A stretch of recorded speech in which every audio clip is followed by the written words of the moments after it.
وإذا قيل انشزوا فانشزوا يرفع الله الذين آمنوا منكم Subhanahu wa ta'ala yang secara terus-menerus tak pernah berhenti sampai detik ini masih berkenan memberikan rahmat dan nikmat kepada kita.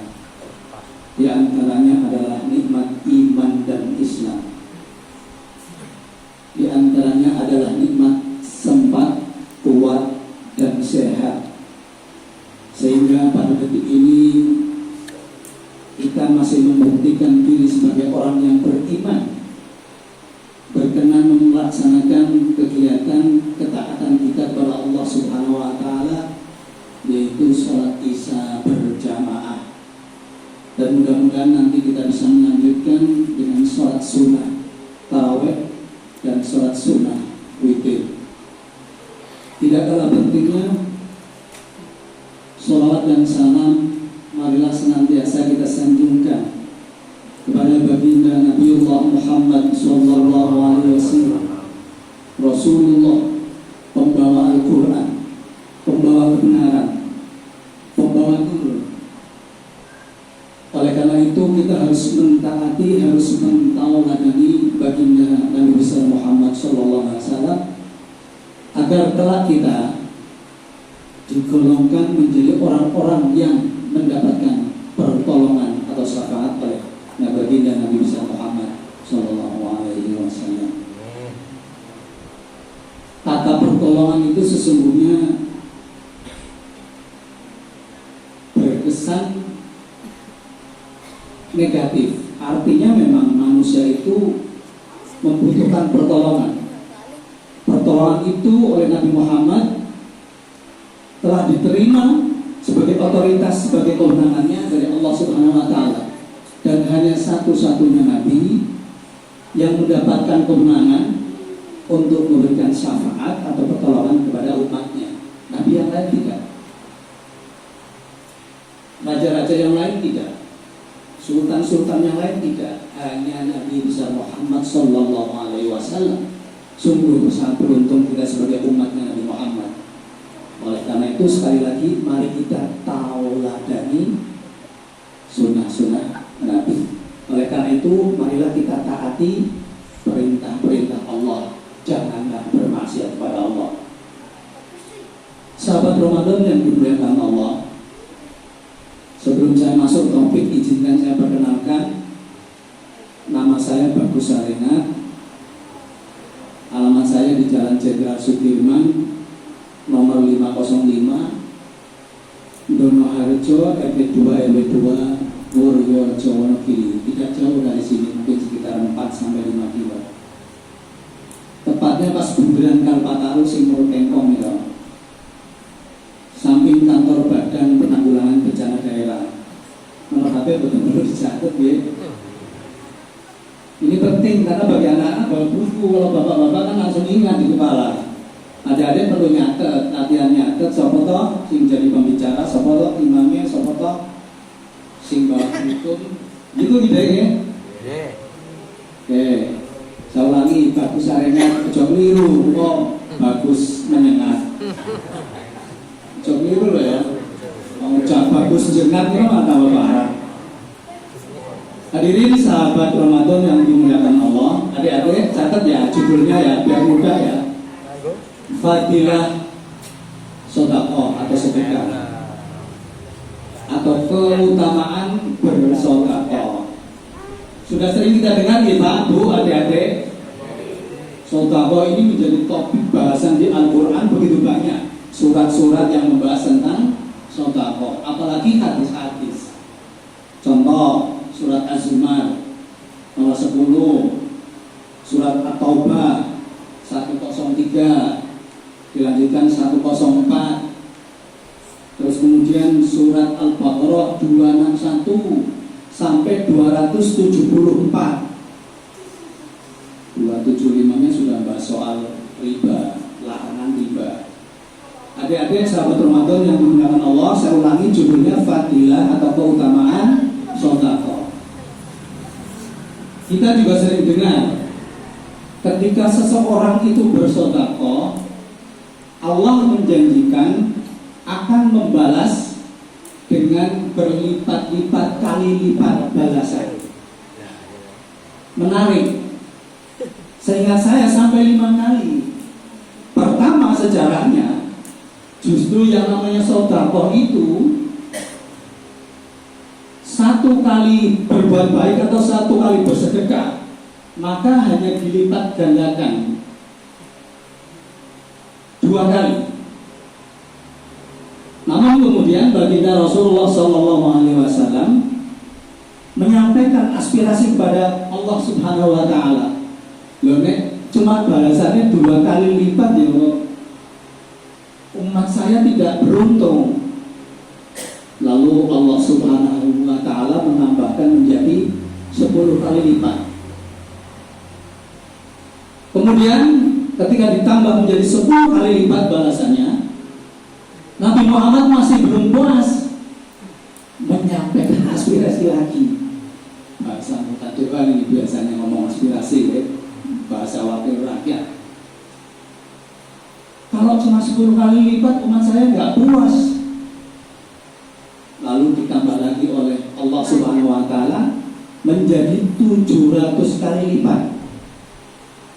Banyak banget kan? Kemudian nggak puas lagi, sampaikan lagi aspirasinya, umat saya nggak beruntung kalau ada 700 kali lipat. Padahal sudah banyak sekali ya. Lalu ditingkatkan lagi, balasannya menjadi sebesar gunung Uhud. Dan terakhir kali ditambah lagi tanpa batas. Misalnya di Al-Baqarah, Bismillahirrahmanirrahim. Masalul ladzina yunfiquna fi amwalihim fi sabilillahi kamathali habatin anbatat sab'a sanabila fi kulli sunbulatin mi'atu habbah wallahu yudha'ifu liman yasha wallahu sami'un 'alim. Artinya kurang lebih begini. Perumpamaan orang yang bersedekah itu ibarat menebar biji atau benih pertanian. Maka benih atau biji pertanian itu tumbuh menjadi 7. Dan setiap satu tangkai itu terdiri dari puluhan biji-biji. Contoh, tanaman padi, Pak Tani menebar satu benih biji padi, tumbuhnya bisa menjadi 7 bahkan lebih. Ada yang 12, ada yang 10. Dan satu tangkainya akan muncul biji-biji padi lebih dari 10, ada yang 20 dan banyak sekali. Dan itu artinya telah dilipat gandakan ketika menanam satu biji kebaikan, maka akan mendapatkan balasan kebaikan. Itu hanya di dunia, belum di akhirat. Contoh lagi tentang balasan yang sebesar Uhud atau gunung Uhud atau Jabal Uhud. Ketika seseorang bersedekah sebesar biji kurma seberapa deh? Sekepala saya? Segini? Ya, oke, sebesar jempol kira-kira ya. Itu akan mendapatkan balasan sebesar gunung Uhud. Bayangkan, bisa hitung deh berapa kali lipatnya satu butir kurma menjadi sebesar gunung Uhud. Nggak bisa ngitung, saya nggak bisa ngitung. Adik-adik saya kira juga nggak bisa ngitung. Bapak-bapak juga sudah lupa matematika model begini, nggak pernah diajar dulu ketika sekolah di SD, SMP atau SMA. Diajarnya di agama itu. Ketahuilah, gunung Uhud itu kalau dibandingkan dengan gunung Gandul masih besaran gunung Uhud. Cek di YouTube, cek di internet. Bayangkan loh, sebesar kurma, satu butir kurma akan dibalas dengan sebesar gunung Gandul, sebesar gunung Uhud, sebesar gunung Gajah Mungkur. Bayangkan, kalau balasan itu terjadi di dunia, Allah melaksanakan janjinya, menunaikan janjinya di dunia, Maka Mas Tuliman misalnya bersedekah kepada saya satu butir kurma, kemudian Mas Tuliman mendapatkan balasan sebesar gunung gandul. Untuk menyimpan harta sebesar gunung gandul, kira-kira rumah Pak Tuliman cukup nggak buatan bu? Laras ini buatan mencibir loh, itu fakta. Demikian juga saya, ketika saya bersedekah sebesar kurma, rumah saya nggak cukup untuk menyimpan balasan sebesar gunung Uhud. Logika nih loh Pak. Karena memang betul bahwa sesungguhnya balasan itu tidak di dunia tapi di akhirat. Kalau terjadi di dunia ini, Mas Tuliman sedekah kurma mendapatkan balasan, entah balasannya apa, berapa jumlahnya, berapa banyaknya, berapa beratnya, itu hanya efek karambol. Ngertos deh karambol deh. Kanan kiri depan belakang hanya pantulan. Hanya pantulan sedikit. Hanya beberapa kali pantulan, tergantung kecepatan anak karambol. Kalau Allah langsung membalas di dunia, gak ono maling, gak ono koruptor, gini mboten. Kabeh ingin berbuat baik, gak gelem maling, gak gelem nyolong, gak gelem korupsi, gak tolong nyentip. Wes berlomba-lomba kebaikan.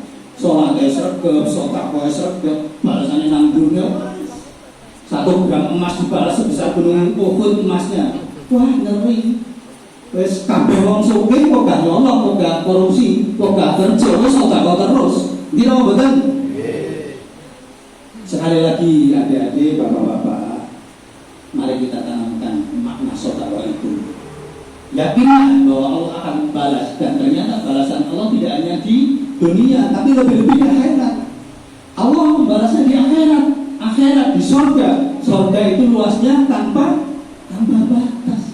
Untuk menyimpan 20 gunung Uhud, 10 gunung Gandul, 5 gunung Gajah Mungkur cukup. Dan tidak dibatasi kepuasan kita di surga. Perempuan tidak dibatasi, makanan, buah-buahan, minuman, rasa madu, rasa buah anggur, rasa macam-macam tidak dibatasi. Orang-orang kenyangnya, orang-orang wong entet, orang-orang BAB, orang-orang gelegean, pokoknya nakal oleh tenan. Karena itu yakinlah bahwa Allah akan membalas, terutama balasan itu di akhirat, di surga. Kalaupun Anda mendapatkan balasan dunia, alhamdulillah itu bonus. Itu hanya efek karambol. Ada hal yang menarik dari sebuah hadis yang disampaikan oleh sahabat Ali, kemudian diriwayatkan oleh Bukhari dan Muslim. Kira-kira hadisnya begini artinya. Ketika seseorang bersedekah dalam bentuk barang dan atau uang, maka barang tersebut sebelum jatuh ke tangan orang yang menerimanya, barang tersebut diterima oleh Allah Subhanahu wa Ta'ala. Teks atau narasi diterima di tangan Allah, dan kata jatuh ke orang yang menerima ini maknanya berbeda. Kata jatuh, sesuatu barang yang jatuh, kecepatan barang tersebut jatuh itu karena gravitasi dari tempat yang tinggi ke tempat yang rendah. Kecepatannya atau speednya itu tergantung besarnya barang tersebut, tergantung beratnya barang tersebut, tergantung sedekahnya banyak atau sedikit. Tetapi kata diterima ini menunjukkan arti bahwa Allah sangat-sangat senang, sangat menghargai orang yang bersedekah, dan Allah sendiri yang akan balas. Jangan berharap kepada manusia, jangan berharap kepada yang lain selain Allah, karena Allah yang membalasnya. Kalau kita berharap kepada manusia, kepada tetangga, kepada orang tua, kepada yang lain, kita bisa di PHP. Gini betul? Oke, ini catat sebagai bentuk keimanan kita. Yakinlah bahwa Allah akan membalasnya di akhirat. Kalau kita mendapatkan di dunia, ya alhamdulillah, wasyukurillah. Karena ini bentuk penghormatan, bentuk kasih sayang sebagai bonus orang yang mau bersedekah. Mau contoh bahwa orang yang bersedekah itu dilipat gandakan 700 misalnya.